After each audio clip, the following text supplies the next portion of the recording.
दोस्तों आप सभी का स्वागत है आपके अपने चैनल द यूनिवर्सल में। आज मैं आप लोगों को प्रमेय 1.3 पढ़ाने जा रहा हूं। इससे पहले मैं दो प्रमेय पढ़ा चुका हूं, एक यूक्लिड विभाजन प्रमेय का और दूसरा अंक गणित की आधारभूत प्रमेय। ठीक है, लेकिन दूसरा जो प्रमेय था अंक गणित की आधारभूत प्रमेय, उसका यूज करते हुए इसको सॉल्व करना है। ठीक है, इसको प्रूव करना। देख सकते हैं आप यहाँ पे, ये प्रमेय आपको याद रखना 1.3 अगर बोलें तो ये आपको सेंटेंस याद होना चाहिए प्रमेय का। ठीक है, इसमें कहता है मान लीजिए p एक अभाज्य संख्या है, यदि p a स्क्वायर को विभाजित करती है तो वो p a को भी विभाजित करेगी। इसमें दो सेंटेंस, एक तो दिया हुआ है, दूसरा प्रूफ करना। दिया हुआ क्या है, ये p एक अभाज्य संख्या, इसमें कोई बात नहीं है। p a स्क्वायर को विभाजित करती है, ये दिया हुआ, तो p a को भी विभाजित करेगी, ये आपको प्रूफ करना है। ठीक है, जहाँ a एक धनात्मक पूर्णांक है। ठीक, तो आपको सब चीज़ से इसको समझाने के लिए एक मैं आपको एग्जांपल देता हूँ। ठीक है, a आप समझिए 15 है, तो सॉरी a = 3 × 5 = 15। ये इसका अभाज्य गुणनखंड हो गया, किसका, 15 का। ठीक, ये 15 का अभाज्य गुणनखंड है। अब कहने का मतलब है, अगर ये 3 ले लीजिए या 5 ले लीजिए, अगर ए स्क्वायर को, ए स्क्वायर यहाँ पे अगर ये 15 है तो ए स्क्वायर = 225, तो इसमें पी किसी एक को मान लीजिए आप 3। अगर दो ए स्क्वायर मतलब कि 3 मान लीजिए, 3 ए स्क्वायर को विभाजित करती है, मतलब 225 को विभाजित करेगी। 3 7 21, 3 5 15, 75, 3 कर रही है ना, इसको पी मान लीजिए, इसको ए स्क्वायर मान लीजिए। अगर पी ए स्क्वायर को विभाजित करती है तो पी ए को भी विभाजित करेगी। ए कितना है, 15, पी कितना है, 3, इसको कर रही है 3 5 15, 5 बार में। ठीक है, तो ये तो आप देख सकते हैं, लेकिन आपको इसको प्रूव करना, ये मतलब बेसिकली ये कह रहा था। ठीक है, आपको नहीं समझ में आ रहा, फिर से अगर p = 5 ले लेते हैं तो ए को, ए स्क्वायर को डिवाइड करेंगे तो कितना हो जाएगा, 5 चौके 20, 5 25, 45 बार में लगेगा। अगर ये ए स्क्वायर है, ठीक है, p 5 है तो ए कितना है, 15, इसको भी विभाजित करेगा तो 3 बार में लगेगा। ठीक है, तो वही कह रहा, अगर p ए स्क्वायर को विभाजित कर रही है, ये p का मतलब 5 अगर 225 को विभाजित करती है तो 5 जो है 15 को भी विभाजित करेगी। सीधा सीधा दिख रहा है, उसी को यहाँ पे आपको प्रूव करना है। ठीक है, तो इसके लिए क्या है, मान लीजिए यहाँ पे प्रूफ लिखेंगे।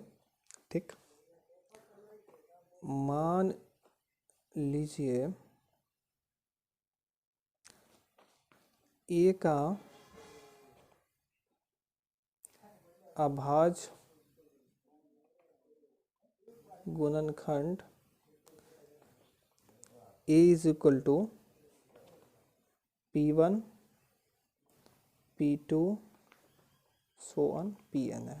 ठीक है, तो अभाज्य गुणनखंड, अगर इसका अभाज्य गुणनखंड करते हैं, a का a = कितना माने थे, 15, तो इसका अभाज्य गुणनखंड कितना होगा, 3 × 5। ठीक है, तो a स्क्वायर = कितना होगा, p1 × p2 pn into p1 p2 pn। ठीक है, ऐसे तो कर सकते हैं। सेम यहाँ पे देखिए, आपको इसको समझना ताकि लास्ट में आपको कोई दिक्कत ना हो। ए स्क्वायर = 3 × 5 इंटू 3 × 5। ठीक है, लेकिन दोनों में सेम ही आया। अगर 3 × 5 इसमें है तो 3 × 5 इसमें भी आएगा। तो ए square = p1 p2 pn, p1 p2 करेंगे तो p1 square p2 square pn square. इतना तो सबको समझ में आया। ठीक है, जहाँ पे क्या है, p1 p2 कॉमा है, p3 लिखिए pn, क्या है, अभाज्य गुणन सॉरी अभाज्य संख्या है, ठीक है। जिस तरह से कोई भी भाज्य संख्या को, कोई भी मतलब कि अगर भाज्य संख्या हो तो उसको अभाज्य संख्या के मल्टीपल के रूप में लिख सकते हैं। ये अंकगणित की आधारभूत प्रमेय बोलता है। समझ में आया? लेकिन यहाँ P1, P2, P3, P4, Pn जो है ये जरूरी नहीं है कि अलग अलग होगा, ठीक है। हो सकता है अलग अलग होगा, हो सकता है कि सेम होगा। जैसे 15 के केस में 3 × 5 अलग अलग है। अगर a = 4 है तो इसका 2 × 2 हो जाएगा, तो सेम हो गया। तो वही है, तो यहाँ पे लिख देना है, परंतु क्या है,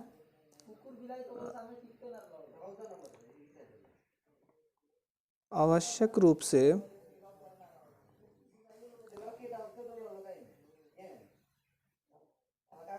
भिन्न भिन्न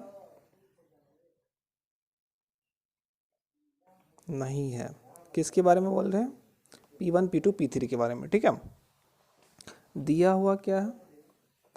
दिया है P(a²) को विभाजित करती है। अगर P(a² को विभाजित करती है, P(a² का गुणनखंड होगा किसके हिसाब से? अंकगणित की आधारभूत मतलब कि प्रमेय जो है उसके हिसाब से। इसलिए अंकगणित की आधारभूत प्रमेय से P(a² का एक अभाज्य गुणनखंड होगा। इतना ठीक है।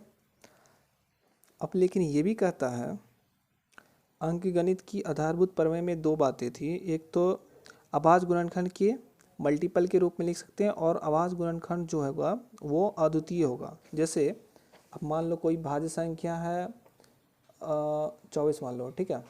तो इसको 2 × 2 2 4 2 8 3 24, इसके अलावा और कोई दूसरा अभाज्य संख्या इसमें नहीं आ सकता, ठीक है। आप 5 × 3 × कुछ समथिंग के रूप का नहीं लिख सकते हैं। ये इसका मतलब कि अंकगणित की आधारभूत प्रमेय बोलता है कि अद्वितीय रूप से जो अगर P(a² के एक अभाज्य गुणनखंड है, ठीक है, तो P जो है ये P1, P2, P3 के मतलब में से कोई एक होगा, है ना। क्योंकि पहले ही मान लिए थे a = P1, P2, P3, तो a² = P1², P2², P3²। अगर P(a² का अभाज्य गुणनखंड है, मतलब कि P या तो P1, P2, P3 के रूप का मतलब उसमें से कोई एक है, ठीक है। अब क्या लिखेंगे? लेकिन क्या है? अंकगणित की आधारभूत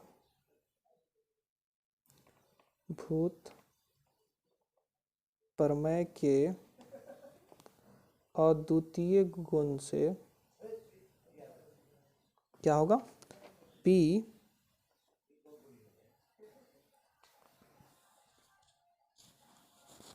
अच्छा, अद्वितीय रूप से क्या है? P1, P2 या Pn में से कोई एक है, ठीक है। चूंकि a = P1 × P2 × Pn है, और जो है P इसमें से कोई एक है, ठीक है। इसलिए क्या होगा? इसलिए P(a) को भी अवश्य विभाजित करेगा। ये था, प्रूव्ड हो गया, ठीक है।